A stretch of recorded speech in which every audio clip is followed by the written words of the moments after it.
Hi everyone, welcome to Mr. Carlson's lab. Let's troubleshoot and repair this little 6 transistor radio. Let's see if we can bring it back to life again. Let's get started. Physically, aesthetically if you like, the radio looks like it's in not bad condition. You know, the wear and tear that I would expect from, something this old. So it's a Sony transistor 6. The 6 is usually the number of transistors. Way back when, the more transistors the radio had, the better everybody thought it was. In fact, some radio manufacturers way back in the day would use transistors for simple things like diodes and just up the transistor count to make you think that you got that much better of a radio. I've even seen some radios where there are transistors soldered in the circuit and they don't even do anything.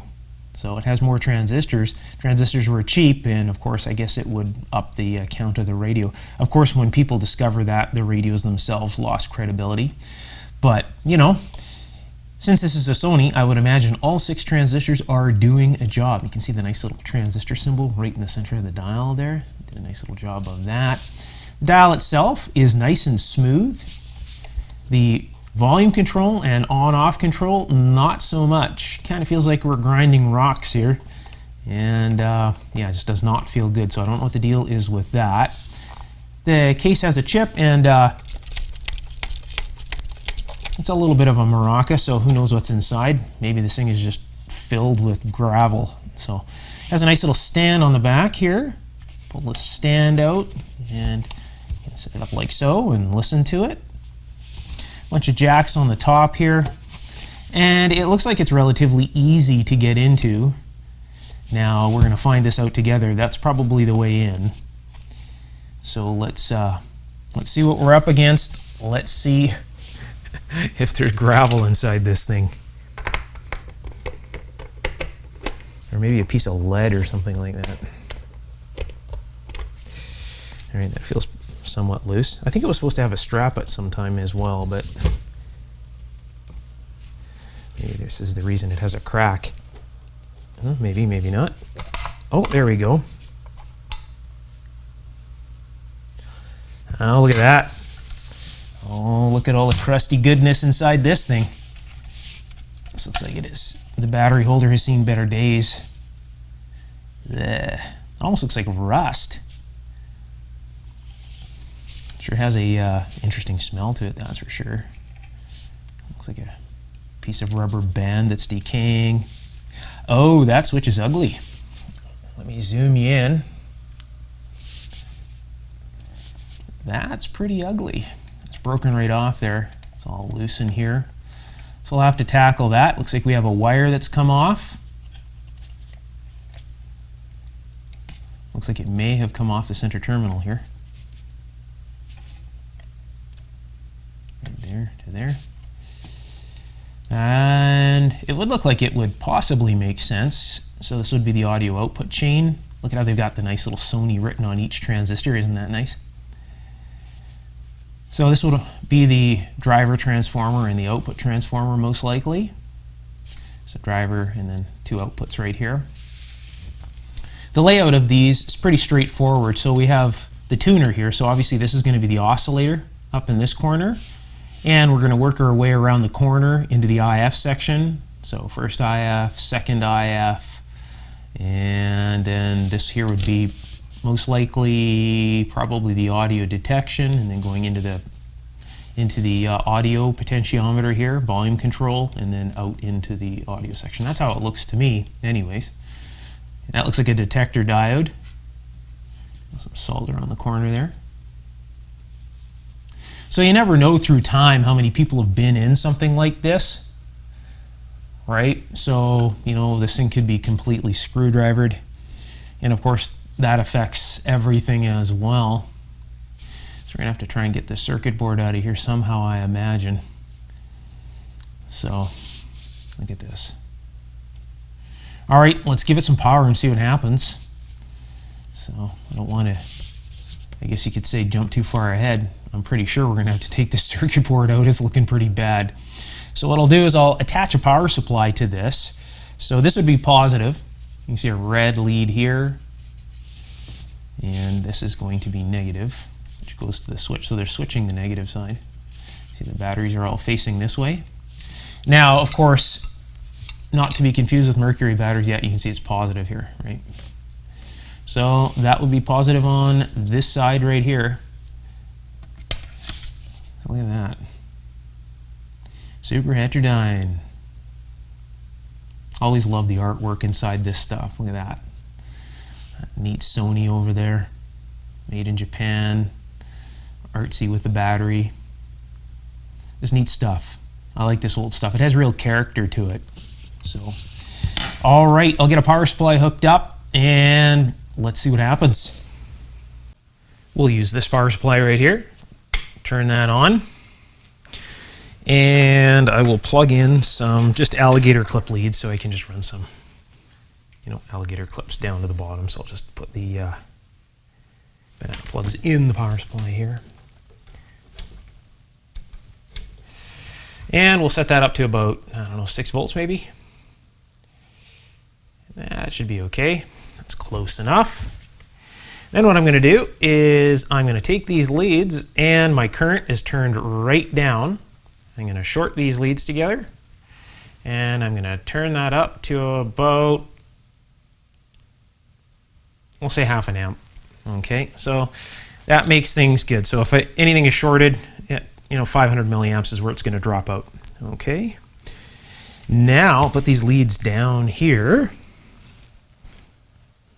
and let's attach them to this and see what we get. Okay, negative will go there. Over the spring should be good enough, I think, for now. Then over here, and we'll clip this on to positive. Oh, I hear some static. Of course, the center of the volume potentiometer is removed. Let's move this out of the way so let's put this on its side like so. So let's see what happens here. Oh, you can actually hear it humming. Can you hear that?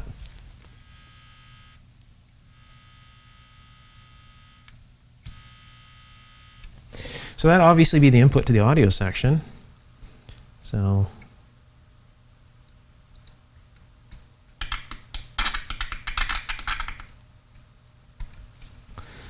if we were to turn this all the way up, it just never stops. So if we were to turn this all the way to the top, that would be the signal if we were here. Looks like the VR may actually still work. So what we need to do is just tack this wire back on here and see what happens. I've disconnected the negative and the positive right now. And what we'll do is we'll just take a bit of the insulation off. Actually, I'll clip that other end off because that looked pretty bad. And I'll just try and take some of the insulation off as carefully as I can here. That's enough on the end. So the nice thing about this wire is when you solder it, this insulation pulls back like crazy. All of this old wiring did that. So what I'll do is I'll add a bit of solder here. Maybe you can even catch that on camera. I'll try and get that in the center of focus here. All this old wire did the same thing. Okay, so let's touch it. Now, this is not a desirable feature. Look at that. See how it's pulling back? Right? Not a desirable feature by any means, but this old insulation, it all did that. Give it a bit more tinning there. Okay, so now that that's tinned, let's tack it to this ugly connection on the VR potentiometer here. Just tack it in there. That's all we need. And that's good. So that should be good enough to let us try this out and see if we get any noise out of it. Okay, positive, back on, negative, back on.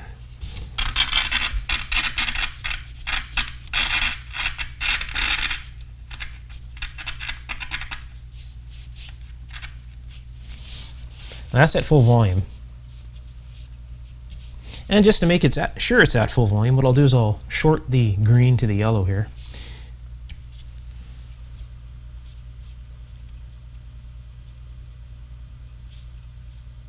And nothing. I do hear hum from the audio section though. So at least we know that the audio section is trying to work at any rate. So there's obviously something wrong between the oscillator, IF, and detection section here. So what I'll do is I will go get a tool that will troubleshoot that very quickly. I'll be right back. Never seen publicly on my YouTube channel before, one of my new creations, a blue cloth. No, just kidding. The Carlson Ultra Probe. Right here. And we're going to use this to troubleshoot this. This is the device I was mentioning in my earlier video that will hear music traveling through your body at a distance. I've displayed that on Patreon as well. It's that sensitive, great for troubleshooting noise and all sorts of audio and RF circuitry. When I create things like this, I create them because I have a need for them myself, and then they're usually so handy to use for other things that I release them to the Patreon audience. And you can put these things together yourself. All the plans to build this and everything are up there. So let's attach the power supply. Oh, and the plans for the actual probe itself are up there as well. This is the probe that's attached to this thing right here. As you can see, standard off-the-shelf parts. This is a desoldering pump shell, which is the probe. So what I'll do is I will attach the positive to this. And let's see if we can find any life within this radio anywhere. That should be a lot of fun, right? So I'll move the probe over here like so. So what I want to do is I want to check the oscillator in the IF section first. So what I'll do is I'll put this onto detection. And that'll allow me to detect if the oscillator is working, and we should be able to hear radio stations in the IF section with the detection on if it actually is working. Leave the sensitivity low, and pretty much everything else is where it should be. Maybe the indicator sensitivity might need adjustment. So I'll turn that on, turn that up. So I want to be able to just see this light up, and then I can turn the sensitivity down. So I'll just put this somewhere where it's going to pick up noise. So right about there. So now when I touch it, you see that, right? It's giving me an indication. And I can adjust this as I go along as well.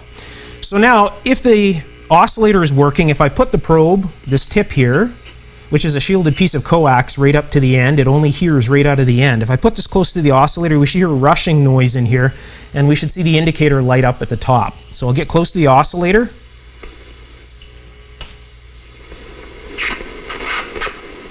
Hear that? So if I give it a bit more sensitivity, we'll see that actually show. You can see that's getting washed out a little bit there.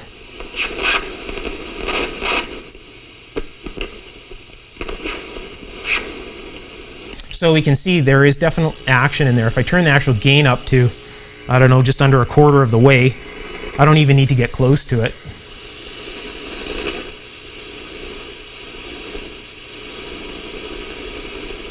That rushing noise, that's the oscillator is working. Now what we want to do is we want to see if we can find any radio stations at the first IF. So this would be first IF and second IF. So I'll put this actually right on the transistor. And I'm actually hearing a radio station right now, believe it or not. Hear that?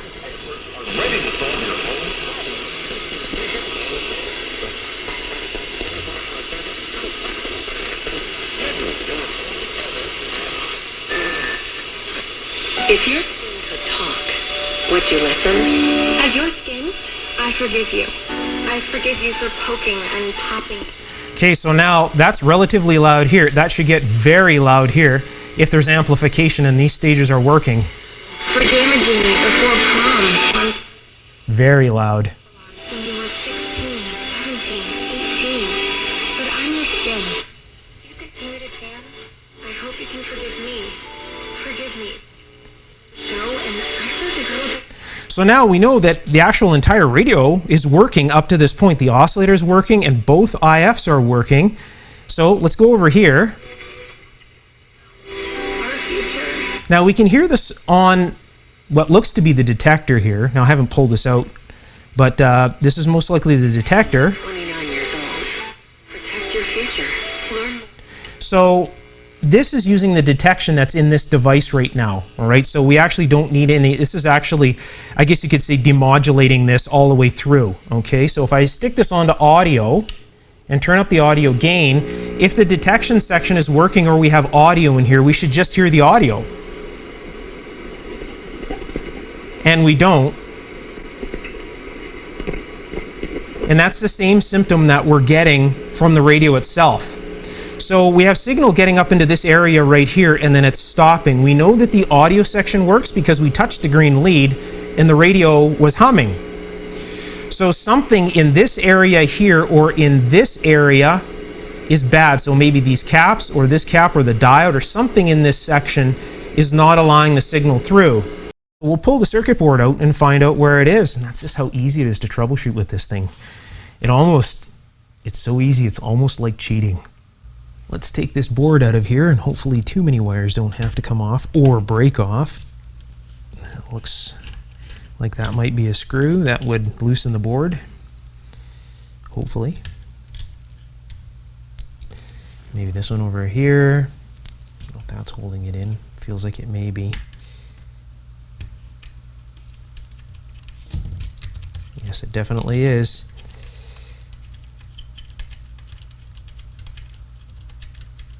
I notice they have a wire connected to this. So obviously external antenna connection maybe through the back here somehow. Or maybe you're supposed to touch that with your finger, the screw with your finger or something. I don't know, we'll find that out. This looks like it might be for the volume control or something. Look at that, switch and everything. Okay, so it's somewhat loose. I guess we should undo the battery connections here as well without burning the case. Relatively easy.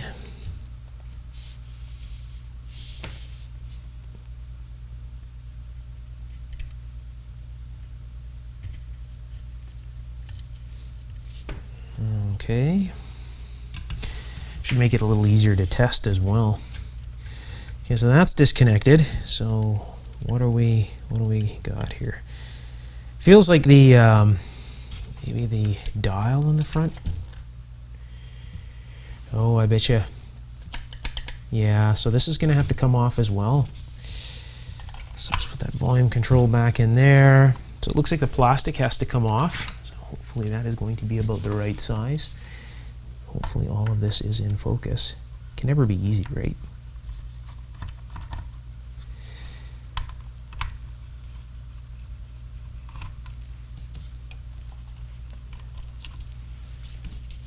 Okay.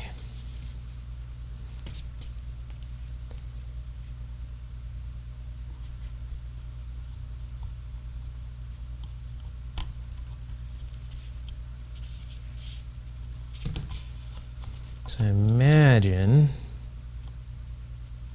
that's probably just going to pop out. Yeah, it does. Okay. Okay, this looks like it's coming apart, falling apart. Perfect. Is this what we want? Yeah, that's not so bad. Hey, look at how nice and clean that circuit board is. That's actually very impressive. Usually these things looked horrible back in the days. It almost looks like they drew the lines on this. Is very nicely done. So, yeah, not bad at all. And relatively easy. We can get to the tuning here to move the tuning around. My fingers may affect that. I don't know. We'll find out. Because it is attached to a big plastic dial, right? We'll have to look at this little volume switch here too as well. Well, that was relatively easy. Let's see if we can do something with this switch. Look at this thing just hanging off here like this. So this here is the switch in the bottom. And as you can see, we have a pole here, and then there's this little switch. So when you turn the radio on, it goes click, right? So if I put a screwdriver in here, I can hopefully make it do it. There's the little click. And this pole here makes contact with this pole here through this little connection right here. And then of course, when you turn the volume down and turn the radio off again, there's a little pole that pulls it apart like that, and it shuts the switch off. And that is that little index right there. So that moves around when you turn the volume up and down. So what we need to do is somehow, look at this, wires all over the place. Probably all ready to break off. These are as stiff can be. Probably just remove all of these wires. So what needs to happen is this needs to be put back on here. And you can see we have one tab here that holds this piece on, but it looks like somebody's broken the other one off. So this has obviously been tampered with. So we have a large opening in the bottom here, and we have somewhat of kind of, you can see it kind of looks like a little bit of a half circle, and you can see we have a large opening here where the switch area is. So I would imagine that the switching area would go into this larger area down here. Look at that, it just broke off, so we'll reattach that later. I'm gonna desolder all this stuff anyways. It's just horribly in the way. So let's put this down here like so and see if we can get any clicky action. So I'll just hold that on there. I think that looks about right. Might need to rotate it once or twice to get the index to work. Okay. So it might be in the wrong position. So let's close it and then try that again. Put that on there. I'll hold that. Aha. So that's how it needs to be. So what I'll need to do is, you can see where they've broken the tab off here, right? So what I'll need to do is scrape this here and then solder a little tab onto here that I can bend over, and that should hold that switch on. Now I don't want to go through all this trouble if this VR is toast, so because then I would need to replace the whole thing anyways, right? So if the carbon track on this wafer here is bad, that means that this whole thing will need to be replaced. So we know that blue goes on this end here. It broke off. So since we're at it, why don't we just desolder this whole thing and see what's going to go on here. So I'll just take that off and that off. Look at that. Hey, isn't that nice? Now we're not obstructed by those very rigid wires. So what we need to do is test end to end. So when you have a VR like this, the center is the wiper. It's the part that moves along the carbon track. So as you turn this, there's a round carbon track in here, and the wiper rubs on that carbon track. So it either goes towards a ground end or it goes towards the signal end. So as it goes towards the ground end, obviously, you know, the resistance is getting lower, so we lose volume. And then of course, when you turn the volume up, the wiper gets further away from the ground end and more towards the signal end. And then of course, the volume goes up, and that's how all of these volume potentiometers work. So let's test this from end to end. So what I'll do is I will move you up here. Let's use this beautiful piece of HP equipment to do that. So what I'll do is I'll just pull the leads out of this, turn this on, put the leads into this, and it's on the 100K ohm setting over here, so we'll just leave that there, and let's see if we get any resistance on this thing from end to end. So I'm going to test from this end here to this end here first. So I'll put this on here, and this one on here like so, and we'll see what we get. So about 33K, something like that. That's 33K ohms, not bad. So now what I want to do, in order to see if the carbon track is actually working, I want to put this onto the middle one here. And as I vary the volume, this should go up and down. And as we can see here, this is just jamming up and nothing seems to be working. It's actually jamming up right now. So we may have gone over something. Maybe this, yeah, this is very loose. So we may have actually gone over the end. Maybe this has been tampered with as well. So the actual carbon track is good end to end, which is a good sign. So we just need to make the wiper make contact inside here. So we'll have to take this VR apart and see if we can do that. That might be the reason that this person broke this off, because they've already attempted this. So let's get this thing apart and see if we can fix this thing first. Let's see if we can do anything with this VR. It is loose in the bracket and everything again. So it looks like somebody throughout time has possibly tampered with this. I may even have another one of these, you know, but that's not as fun as making this one work. Look at this, it's so loose, it's just coming right apart. So it makes me think somebody has been in here and they fooled with this, and then this was the point where they said, oh, this must be the problem, and they gave up. So there's a good chance of that.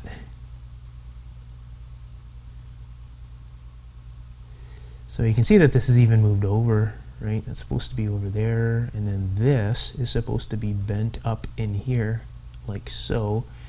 Now if I bend this, it feels like it's gonna break right off, so I'll probably have to add some solder there, but this is supposed to be in that index. There's a little index here. So yeah, this has definitely been tampered with, this thing, and this is definitely locked up, so it's probably gone over the travel. So they've broken these tabs off on the bottom, so let's try to not do the same thing with this particular one, and I'll just bend these little tabs back. So here's where you got to be careful with your fingers. Famous last words, right?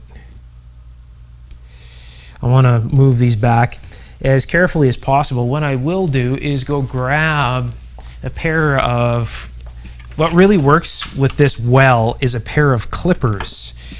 So depending on the type of clippers that you have, I have some of these older style, I'll show you them here, clippers that will work very well. So you get these clippers here, and then what you do is you, without clipping it, you use this to pry them up like so, and that works so well because it has a sharp edge.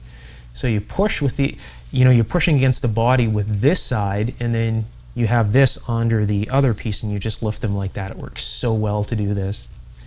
Again, of course, you're, you know, using common sense, and you're not trying to clip the thing off or anything like that. You're just using this somewhat as a small pair of pliers. Note to if you have any EREM 776s like these, you probably don't want to use these for that. Any of you that own EREM 776Es will know why. There's multiple reasons.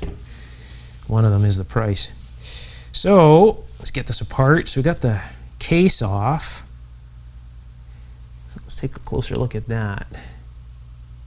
So if I zoom you in, I can probably get this a little closer.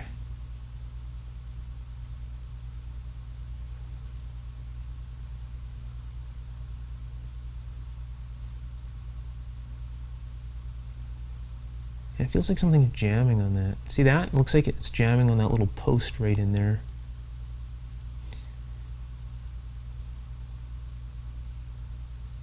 This looks like this has been taken apart as well. Look at how, you know, somewhat bent up that is. Through further inspection, this thing has been completely tampered with. So what has happened here is somebody has removed that C-clip like I mentioned, and they've actually taken this metal platform off, and they've replaced the carbon track with something with a higher resistance. So they managed to find maybe a 30K carbon track somewhere and put that in here out of maybe another junk radio.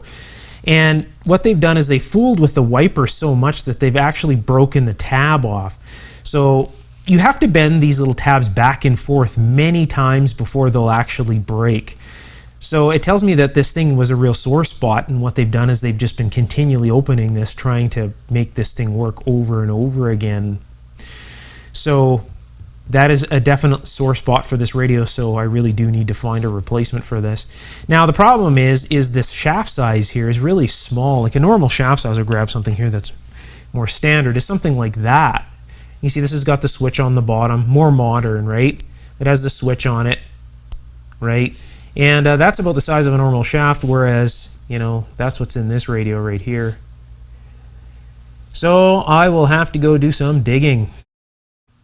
Well, I went looking through all my VRs, and this is the closest one I could find. So this one is brand new, and the factory one is 10K from end to end. This is 5K end to end. So it should work just fine. So I will solder this one into circuit for now, and that will allow us to test this. I'll hook up the switch later on. You know, less wire is better when the circuit board is flopping around like this.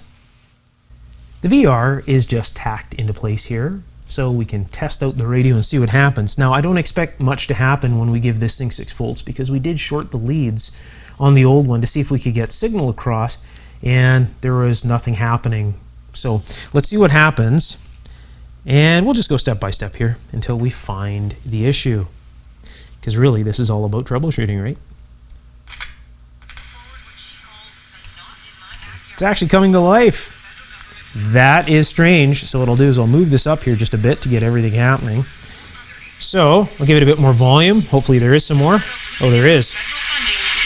Oh. So it turns out that 5K is enough. That was extremely loud.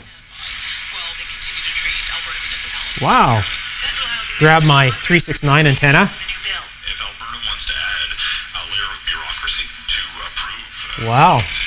There is a lot of gain there. Let me see if I can tune this. It's picking up stations like crazy. It's a dead zone down here. So lots of noise. So I'll try to find a station here that's not so strong.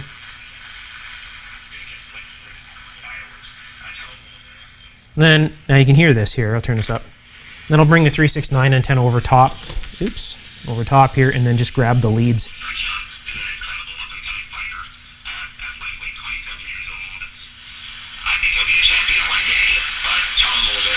Wow. Lots and lots of signal. So this thing is really strong. This is receiving, I'll just disconnect that. This is actually receiving signals down here in the lab without really any antenna except this bar antenna. That is actually very, very good. This is a very sensitive receiver. Most receivers here are just deaf down in the lab, right? Even after a complete rebuild or a complete restoration, you still can't hear anything. So yeah, that is working pretty well. And of course you saw me, I just grabbed these leads and it just came to life. So I was basically acting as a coupler. So that's still very strange because remember we shorted the leads on this to try and get signal across. Yeah, you know what would actually make sense is maybe this is actually shorted. Maybe this is just shorted out. Maybe the wiper is shorted. Remember, this has been tampered with so bad, right? Maybe the wiper is actually shorted to the body and maybe even adjacent leads. So you know what? Let's find that out right now. That would explain, actually, if that is what's happening, that would explain why we lost signal right here, because this section is shorted out. So let's take a look at the meter here and let's see if that is the case.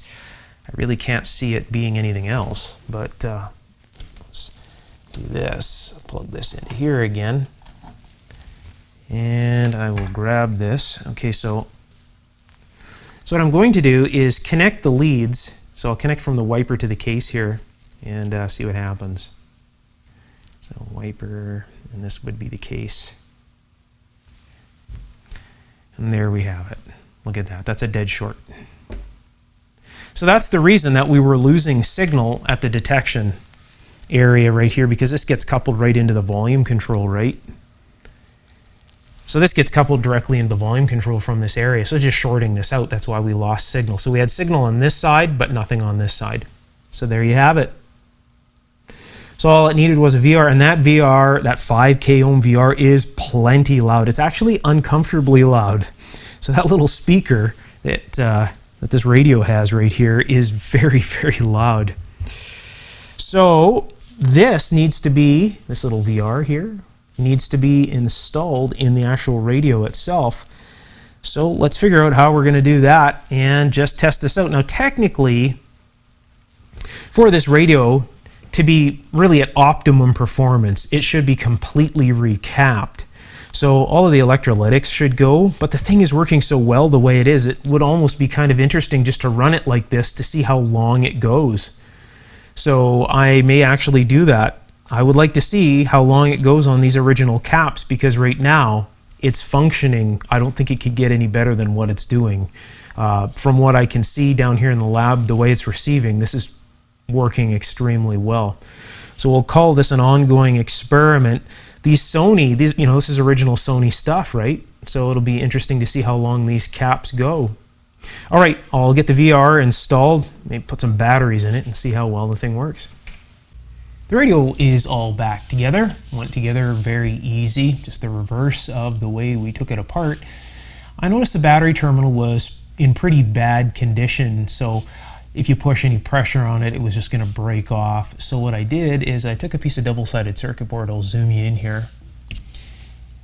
And there's a little bit remaining that ran down to the bottom, so I cleaned that off and soldered the other side of the circuit board to that. And then I put a piece of solder wick on this side to make connection to the positive terminal. So that is the new positive terminal for the batteries there. That's nice and rigid. That should hold out just fine. The spring was okay. So I cleaned out all that rust in the bottom here. It looked like the batteries had rusted. And I also cleaned the rust out of this little plastic tube here. So I put some new batteries in there.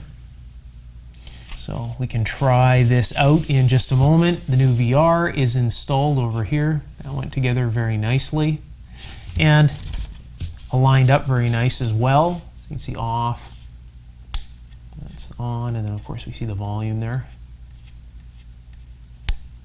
So that worked out very nice. And everything else is original. So it should be interesting to see how long this lasts. If this radio does fail, I'm going to play this radio quite a bit. If it does fail, we'll revisit it and look for the component and change out the components that caused it to fail and put it under test again. But as it is right now, all the caps are working. So kind of a neat little test, all original, completely original, and works just, fantastic from what we heard. So let's put the batteries in now that it's reassembled and see if it still works or if Murphy's Law has taken effect. So put this in here, just like so. And I'll turn this around and let's take a listen. So far so good. It is loud. Secondary sources, you're hearing it from their own lips. Well, thank you for what you do. And I know sometimes. Now keep in mind that this is just a bar antenna. There is no external antenna on this. So that's pretty crazy.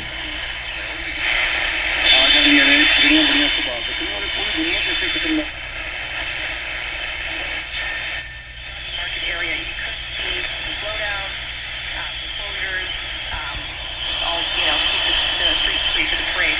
So just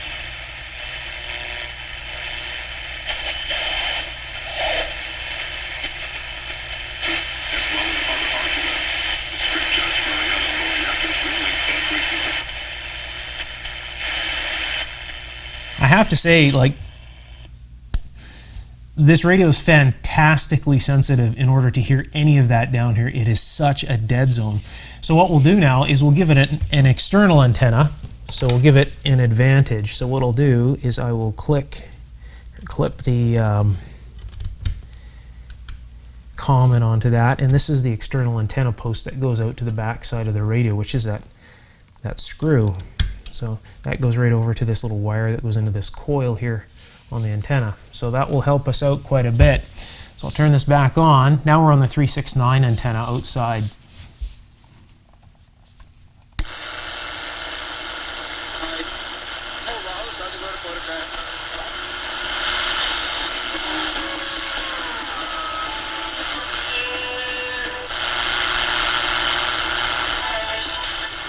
baseball inside.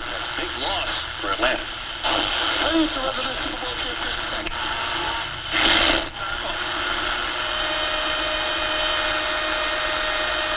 Credit better tomorrow. Apply today without affecting your credit score at easyfinancial.com or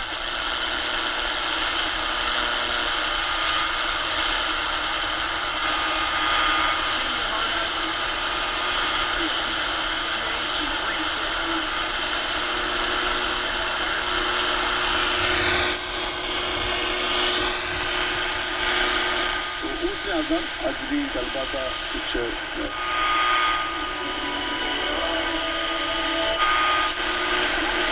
It's almost like there's too much signal. With Moore and Russell, you can take advantage of Moore and Russell Heating and Air Conditioning's pre-season savings now. Get up to 4. So the biggest act of bravery is just saying no to evil.